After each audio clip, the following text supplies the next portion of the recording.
be me writer, or at least that's what I tell people at parties. I have a blog, a decent following. I write about society, culture, relationships. Mainly I write about the problems, and a lot of the problems I see trace back to men. It's not a popular opinion in some circles, but in mine, it's basically gospel. Men are broken. They carry around this baggage from a bygone era, this toxic masculinity thing, and it makes them emotionally constipated. They can't communicate, they can't process their feelings, they just sort of short circuit. My younger brother Dennis is Exhibit A. He's a good kid, I guess, harmless. But he drifts through life like a plastic bag in the wind. He's the living embodiment of my thesis. A few months back, he calls me. His voice is all shaky. Asks if we can get coffee. This is a red alert. Dennis never initiates contact unless his world is on fire. I agree, mentally preparing my talking points and supportive yet firm advice. We meet at some place that smells like burnt coffee and regret. He's sitting there, hunched over the table, looks like he hasn't slept in days. His girlfriend of about a year, maybe a bit more, just broke up with him. He mumbles the details into his cup.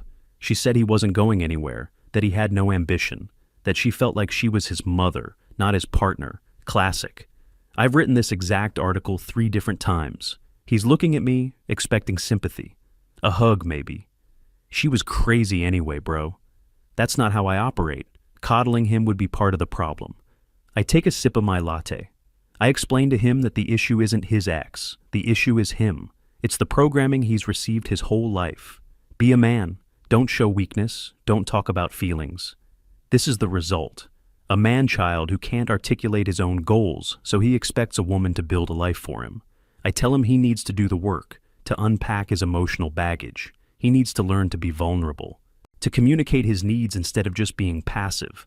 I'm laying it all out, a perfect roadmap to becoming a functional modern man. I'm giving him gold, stuff people pay therapists a fortune for. And he just sits there. He's not nodding, he's not arguing, he's just gone. His eyes are glassy. He just shrinks into his chair. After I'm done, there's this long, awkward silence. He just says, "I paid for half the rent. I cook dinner most nights. I thought that was enough." MFW. He completely misses the point. It's not about chores, Dennis. It's about emotional labor. I try to explain that concept to him, but it's like talking to a brick wall. He just nods slowly, finishes his cold coffee, and says he has to go. He walks away and I just feel this profound sense of disappointment. He's so close to understanding, but he just refuses to see it. He's a lost cause. I go home, fired up. My brother's pain is tragic, but it's also great material. I sit down and bang out a new blog post. Title, Why Modern Men Are Projects, Not Partners. I use Dennis's situation as the central anecdote, changing a few details to protect his privacy. I write about how women are tired of being rehabilitation centers for emotionally stunted men, how we're expected to be their cheerleaders, their mothers, their secretaries, and their therapists. I hit publish. It explodes. My DMs are flooded. Comments pour in. This is my life. Thank you for putting this into words. Just sent this to my boyfriend. He needs to read it. My friends are all sharing it. We have a group chat that's just buzzing with validation. We're all in the same boat dealing with these broken men. It feels good. It feels like I'm not just complaining. I'm starting a conversation. I'm helping. In the middle of my victory lap, I realize something. Dennis hasn't texted me back. I sent him a link to the article. Thought this might give you some perspective. No reply. I call him a day later, straight to voicemail. Another day, another call, voicemail. Okay, so he's mad. He's sulking because I told him the truth. Typical. Avoidance. Another symptom of the same disease. I figure he'll get over it. A week goes by, then 2. The silence starts to feel less like sulking and more like a void. I start to get a little worried, not because I think I was wrong, but because he's fragile. Maybe my truth bomb was too much for his delicate male ego. I decide to drive over to his apartment, the surprise wellness check. I have the spare key he gave me for emergencies. This feels like one. I let myself in. The apartment is silent and clean. Too clean, like moving out clean. There's no clutter, the dishes are done, the bed is made. It feels cold, unlived in. On the kitchen counter, there's a single folded piece of paper. My name is on it. My heart does a little jump. I open it. It's not a letter, it's a note. Went away for a while. Need to sort my head out. Don't look for me. That's it. No explanation, no love, Dennis. Nothing. My worry instantly turns to anger. How dare he? How childish. This is the ultimate act of passive aggression, running away from his problems instead of facing them. He's literally proving every single point I made in my article. The irony is so thick I could choke on it. I'm fuming. I call our parents. They haven't heard from him either. They're worried. I tell them he's just being dramatic. But don't look for me is a challenge. Of course I'm going to look for him. He clearly needs to be rescued from himself. I start my online detective work. His own social media is a dead end. He hasn't posted in months. I start going through the profiles of his friends, his co-workers, anyone who might have seen him. It takes a few days of scrolling through endless photos of dogs and brunches. Then I find it. A photo from a barbecue, posted by some guy Dennis used to work with. It's a group shot, about a dozen people in a backyard. And there, in the back, off to the side, is Dennis. He looks different. He's wearing work boots and jeans covered in a fine layer of dust. His t-shirt has a grease stain on it. He's not smiling, but he's not miserable either. He's just standing there, solid. His shoulders are back. He's holding a bottle of beer and listening to some older guy next to him. The most striking thing is his expression. It's calm, focused. I zoom in on the background. Behind them is a large brick building, an old warehouse or something. There's a faded logo on the wall. I can just make out the name of some defunct manufacturing company. I Google it. The address comes up. It's in an industrial park on the other side of town, the forgotten part. The part of town you only go to if you need a new transmission or want to dump a body. What the hell, GIF? What is he doing there? My mind starts racing. Is it a cult? Some weird men's rights group? One of those places where bitter guys get together to complain about women and learn pickup artist tricks? The thought makes my skin crawl. They got to him. They preyed on him when he was vulnerable. My rescue mission just became a hostage negotiation. The next day I drive out there. The GPS takes me through crumbling neighborhoods and past boarded-up storefronts. Finally, I arrive at the industrial park. It's a ghost town of concrete and rust. I find the building from the photo. It's an old, ugly brick box with high, grimy windows. There are a few dusty trucks and older cars parked out front. I park my own clean, sensible car a short distance away, feeling completely out of place. I sit there for a few minutes, trying to figure out a plan. Do I just walk in? Call the police? I decide to just reconnoiter first. A little surveillance. I get out and walk casually towards the building, pretending to be on my phone. One of the large roll-up garage doors is open about halfway. I can hear sounds coming from inside, the clank of metal, the hum of some kind of machine, the low murmur of voices. No chanting, no angry speeches, just work sounds. I get closer, my heart pounding. I peek through the gap under the door. My brain short circuits. It's not a cult meeting, it's a workshop. A massive, sprawling, honest-to-God workshop. The space is filled with workbenches, tools, and half-finished projects. In one corner, a guy in his 50s is meticulously reassembling a motorcycle engine. Every piece is laid out on a clean cloth. In the center, two other guys are building a huge wooden table. The air smells like sawdust. And over by a car lift, there's Dennis. He's leaning over the open hood of an old pickup truck. Next to him is an older guy, maybe in his 40s. He's pointing at something in the engine bay, explaining. This must be Ronald, the guy from the picture. Dennis is listening intently, holding a wrench. He nods, then leans in and tightens something. He moves with a purpose I've never seen in him before. There are maybe a dozen guys in there, all different ages. They're not talking much, they're just working. Some work together, some work on their own projects. The atmosphere is quiet, focused, and weirdly peaceful. I'm just standing there, crouched by a dusty garage door, completely baffled. This makes no sense. Where is the bitterness? Where is the resentment? They're supposed to be in here, circle-jerking their grievances about the modern world. Instead, they're fixing things, building things. I see Dennis wipe his greasy hands on a rag. Ronald claps him on the shoulder and says something. Dennis actually cracks a small smile. Not a big happy smile, just a little satisfied smirk. The kind of smile you get when you've just figured something out. I feel this bizarre pang of something. Jealousy? I don't know. I back away from the door before anyone sees me. I get back in my car and my mind is a mess. This wasn't the plan. My entire narrative was that he'd run away to a toxic echo chamber to have his worst instincts validated.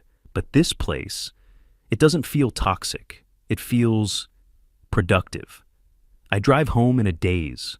My righteous anger is gone. Now I'm just confused. I need to talk to him. I need to understand what this place is. I decide to try a different approach. No more ambushes. I send him a text. Hey, I know where you are. I was worried. Can we talk? I stare at my phone for an hour. Then 3 dots appear. He's typing. The message comes through. I'm fine. There's nothing to talk about. That's it. Blunt, dismissive. The old Dennis would have sent a long, rambling, apologetic text. This new Dennis is direct. And that scares me more than the anger I was expecting. I text back. I just want to understand, Dennis. No reply. The next day I go back. I can't stay away. It's like a puzzle I have to solve. This time, I don't hide. I park my car and walk right up to the open door. I stand there, arms crossed, waiting for someone to notice me. It takes a minute. They're all absorbed in their work. Finally, Ronald, the older guy, looks up. He sees me. He doesn't look surprised or angry. He just looks curious. He wipes his hands on a rag and walks over. He's not physically intimidating, but he has this aura of calm competence. Can I help you? He asks. His voice is even.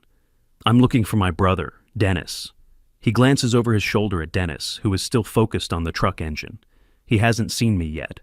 He's here, Ronald says. Is there a problem? Yes, there's a problem, I say, my voice a little sharper than I intended. What is this place? What are you doing to him? He raises an eyebrow. We're fixing a carburetor, he says, deadpan. Dennis finally hears my voice and looks up. His face doesn't register shock or happiness. It's just a blank slate. He puts his wrench down and walks over, wiping his hands. Jill, you shouldn't be here. I was worried about you, Dennis. You just disappeared. I left you a note. I said I was fine. This isn't fine. What is this place? It's like some weird boys' club. Ronald just stands there, watching us like we're a tennis match. Dennis sighs. It's the sigh of someone who is tired, not of work, but of this specific conversation. It's a workshop, he says. That's it. It's just a workshop. And what do you do here? Complain about how hard it is to be a man in 2023? The question hangs in the air. A few of the other guys have stopped working to look at us. Dennis doesn't get angry. He just looks at me with something like pity. No, he says, his voice quiet but firm. We don't talk about women at all. I don't believe you. You don't have to. I'm busy, Jill. I have to get back to work. He turns his back on me and walks back to the truck. Just like that. He dismissed me. I'm left standing there with Ronald, feeling like an idiot. I turn to him, my last resort. What did you say to him? What did you do? Ronald looks at me, and for the first time, I see a flicker of emotion in his eyes. It's not anger. It's a kind of weary sadness. I didn't do anything, ma'am, he says. Your brother came here a few weeks ago. He said he wanted to learn how to fix his own car because he was tired of being helpless. He gestures around the workshop. That's all we do here. We teach each other how to be less helpless. That's the whole program. He turns and walks back into the workshop, leaving me alone in the doorway. The sounds of work start up again. They've already forgotten I'm here. I'm irrelevant to them. I get in my car and just sit there, my mind a blank. The narrative is shattered. My theories are turning to dust. He wasn't broken, he was helpless. And he found a way to fix it, without any of my brilliant insights, without any of my emotional labor. He just picked up a wrench. I drive home on autopilot. The whole way back, my brain is trying to reassemble my shattered worldview. He wasn't broken, he was helpless. The words echo in my head. It's a subtle distinction, but it feels like the difference between a puddle and an ocean. I get to my apartment, a place I've always considered a sanctuary of enlightened thought. Now, it just feels like a quiet, sterile box. I immediately text my friends in the group chat. I need my echo chamber back. You guys will not believe what just happened with my brother. I give them the whole story, the disappearance, the note, the weird industrial park. I describe the workshop, the tools, the silent men working. I tell them what Ronald said. We teach each other how to be less helpless. I expect them to be as horrified as I was. Their reactions are exactly what I need. OMG, that's a cult. It's a MG Tau breeding ground. He's being radicalized.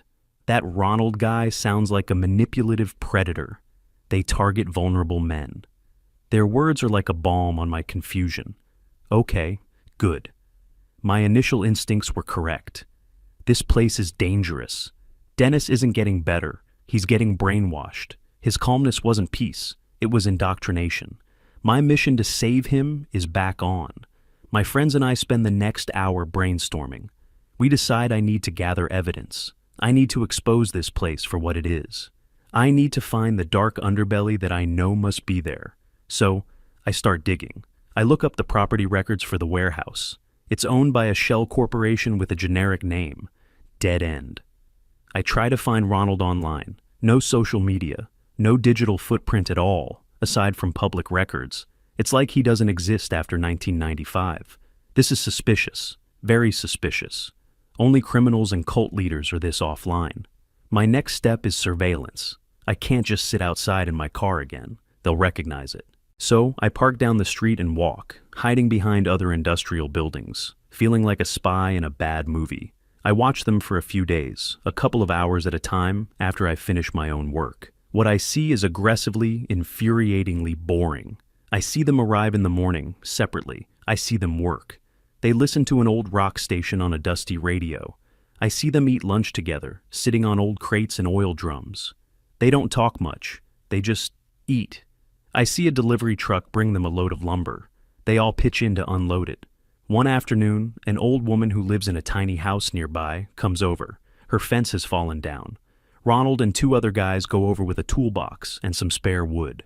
They fix her fence in under an hour. She brings them a plate of cookies. This is not the evidence I was looking for. These aren't the actions of a hateful, misogynistic cult. They're acting like good neighbors. My frustration grows with every passing day. Meanwhile, my own world is starting to feel a little less stable. My friend Sarah is having another huge fight with her boyfriend because he won't open up about his fear of commitment. My friend Megan is complaining that her boss, a woman, is creating a toxic work environment by expecting her to do her job. Our group chat, once a source of validation, is starting to feel like a merry-go-round of the same unsolvable problems. We talk endlessly. We deconstruct every interaction, analyze every text message, pathologize every male behavior. But nothing ever changes. The problems are always there. One night, I'm at a bar with Sarah. She's crying into her overpriced cocktail. Her boyfriend finally opened up. He told her he's not afraid of commitment. He's just not sure he wants to commit to her. This is somehow worse. I give her all the standard advice. He's emotionally manipulating you. You deserve better. He needs to work on himself. The same words I said to Dennis. They sound hollow now. As I'm sitting there, listening to her, I see Dennis. He's across the street, walking out of an auto parts store. He's with one of the younger guys from the workshop. They're carrying a heavy-looking box between them. They're laughing about something. Dennis looks healthy. He's gained some weight, some muscle. He stands up straight. He doesn't look like a project. He looks like a man who knows how to do things. He doesn't see me. He and his friend load the box into the back of that same old pickup truck and drive off. I feel a knot in my stomach. Sarah is still talking. And he just doesn't get that his inability to be vulnerable is the real problem. I'm not listening anymore. I'm just thinking about Dennis laughing, carrying that heavy box. He fixed the problem, but he didn't fix himself. He fixed his environment. He removed himself from the game. I decide I have to try one more time, a different tactic. No accusations, no ideology. Just a sister talking to her brother. I wait until a Saturday afternoon. I drive to the workshop. This time, I bring a peace offering, a box of expensive donuts. I walk up to the open door. Ronald sees me first. He gives me a small, cautious nod. Dennis looks up. When he sees me, he just sighs. He's not angry, just burdened. I hold up the box. I brought donuts. A few of the younger guys perk up. Dennis walks over. What do you want, Jill? I want to talk, and I wanted to apologize. I was worried. I handled it badly. This seems to soften him a little. Okay, he says. We're on a break anyway. He takes the box and puts it on a workbench. A few guys come over and grab one, murmuring thanks. He and I stand awkwardly off to the side. I try to make small talk. So, what are you working on? He points to the pickup. The transmission was slipping. We're rebuilding it. We? Ronald showed me how. Now I'm helping him do it. Next time, I can do it myself. There's a quiet pride in his voice that I've never heard before. That's cool, I say, feeling lame. So this is what you do all day? Fix cars? Sometimes cars, sometimes we work on the building. Sometimes we build furniture for people. Someone's always got a project. And that's it? That's the whole thing. That's the whole thing, he says, his patience clearly wearing thin. Look, what do you really want? I take a deep breath. I want to understand why you think this is better than working on yourself, dealing with your emotions. He actually lets out a short, bitter laugh. I tried that, he says. I spent years working on myself. I listened to every piece of advice you gave me. I tried to be vulnerable. I tried to communicate. He looks me straight in the eye. And you know what it got me? It got me dumped for not being ambitious enough. It got me a lecture from my own sister while I was at my lowest point. It got me told, over and over, that I was broken. He gestures around the workshop. Here, nobody tells me I'm broken. They just hand me a wrench and tell me how to fix what's in front of me. I have no answer to that. He sees it. He sees that I'm speechless. I'm not broken, Jill, he says, his voice softer now. I was just playing the wrong game, so I quit. He takes a bite of a donut. Thanks for these, by the way. It was nice of you. He turns and walks back to the group, leaving me standing there again. This time, it feels final. I drive home, and the world feels tilted on its axis. My entire career, my entire belief system, is built on the idea that men need to change, that they need to be more like women, more communicative, more emotionally intelligent. But what if they don't? What if they just need a workshop? What if they need a space where they can be competent, useful, and respected for what they can do, not for what they can say? The thought is terrifying. It undermines everything. A few days later, my world literally starts to fall apart. I'm working at home, and I hear a dripping sound. A pipe under my kitchen sink has sprung a leak, a nasty one. Water is pooling on my floor, threatening my nice hardwood. I do what any self-sufficient modern woman does. I panic. I put a bucket under it. The bucket fills up in minutes. I try to turn the little valve under the sink. It won't budge. It's rusted shut. I call my building superintendent. Voicemail. Of course, I call a plumber. The earliest they can come is tomorrow afternoon. And it'll be a $400 emergency call-out fee. I'm standing in my kitchen with a rapidly growing puddle, feeling completely, utterly helpless. The irony is a physical blow. It knocks the wind out of me. I know what I have to do. I hate it. I hate every single thing about it. My fingers are trembling as I pull up Dennis's number. I dial. It rings twice. Hello? Dennis, it's Jill. I have a huge favor to ask. I have an emergency. There's a pause on the other end. What kind of emergency? I explain the situation, my voice full of a shame I can't hide. I feel like a child. Okay, he says. His voice is calm, matter of fact. Shut off the main water valve for your apartment. It's probably in a closet near the front door. I'll be there in 20 minutes. He hangs up. I find the main valve. It's stiff, but I manage to turn it. The leak stops. Exactly 20 minutes later, my doorbell rings. It's Dennis. He's holding a heavy-looking toolbox. He's not smiling. He's not smirking. He's not here to gloat. He just looks at me and says, "Where is it?" I lead him to the kitchen. He kneels down, looks under the sink, and lets out a low whistle. "Yeah, that's bad," he says. For the next hour, I watch him work. He moves with an efficiency and confidence that is completely alien to me. He has the right tool for everything. He knows the names of all the parts. He lays out a towel to keep the floor clean. He works quickly and quietly. I offer him a drink. He just asks for a glass of water. I feel like a useless guest in my own home.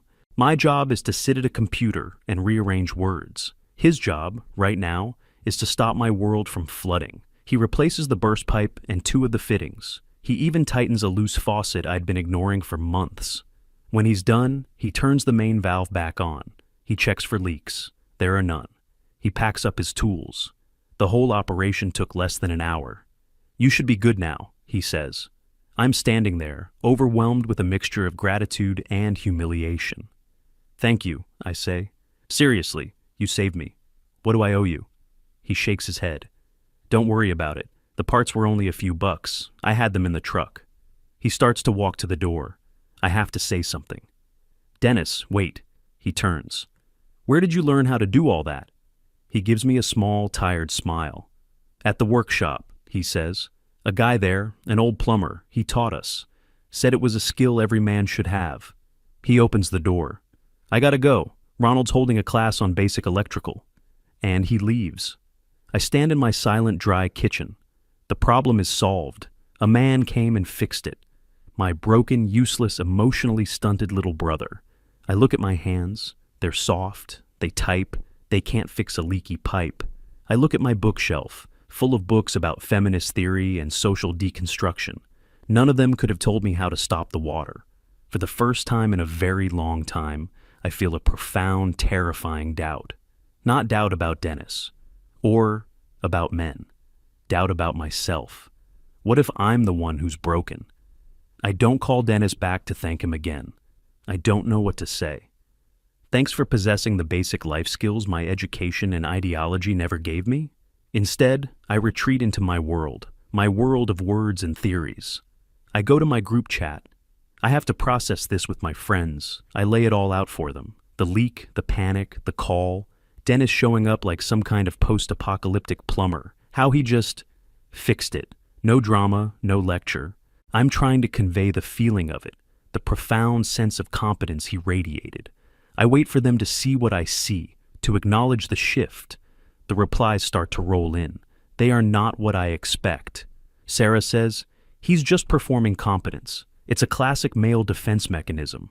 When they feel emotionally inadequate, they overcompensate with practical skills. Megan adds, be careful, Jill. He's probably going to hold this over you. Men use favors like currency. Another friend chimes in, you shouldn't have called him. It reinforces the dynamic of female helplessness. They're trying to explain it away, to file it under a familiar heading. They are trying to fit this new Dennis into the old box labeled broken man. But he doesn't fit anymore. The box is what's broken. I don't argue with them. I just close the chat. For the first time, their validation feels like poison. It's an echo chamber designed to keep us comfortable in our own helplessness. I try to write. It's my job. It's who I am. I open my blog. I stare at the draft of a post I was working on. It's titled, The Emotional Desert, Why Men Can't Nurture. I read the first paragraph. It feels like a lie. A stupid, childish lie. I can't write it. The words feel like ash in my mouth. Dennis wasn't nurturing my feelings when he fixed my sink.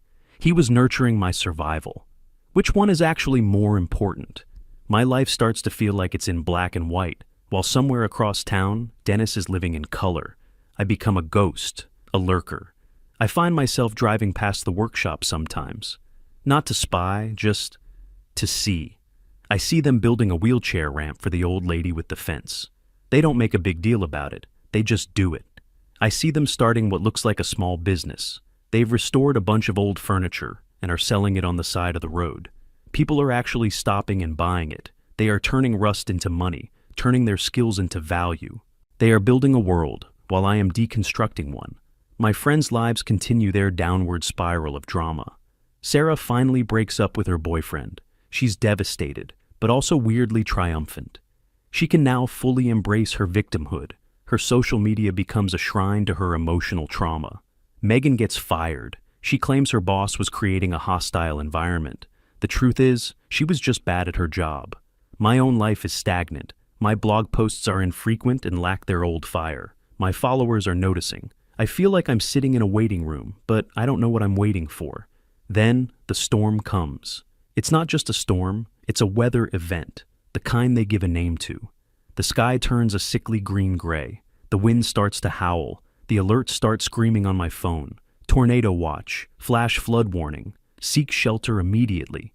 I live on the 3rd floor of my apartment building. I'm safe, mostly. But then the power goes out.